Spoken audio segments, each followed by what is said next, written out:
નમસ્કાર. આજે 1 મે વોટ્સઅપમાં વધુ પડતા સ્ટેટસ એ આજે બાળકોના રિઝલ્ટના દેખાય છે. જ્યારે મા બાપ સ્કૂલે જાય છે ત્યારે પહેલો પ્રશ્ન એ પૂછે છે કે કેટલા માર્ક આવ્યા અને પહેલો નંબર ક્લાસમાં કોનો આવ્યો.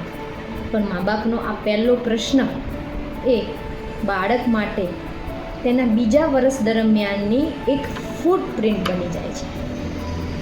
કારણ જે પહેલો નંબર આવ્યો છે વિદ્યાર્થીના નામથી બાળક 1 વર્ષ દરમિયાન એ જ વિચારશે કે એ મારાથી હોશિયાર છે, એ મારાથી ચડિયાતું છે.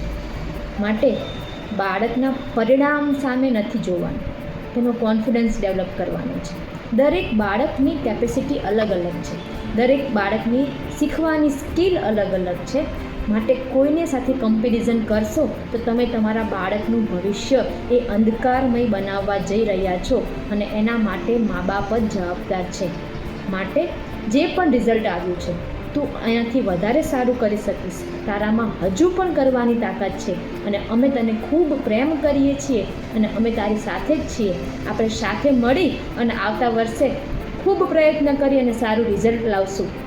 આ વાત જો મા બાપ પોતાના બાળકને કહેશે તો બાળકની અંદર એક ભાવ ઉત્પન્ન થશે અને જેથી તેની આત્મશક્તિ ખીલશે.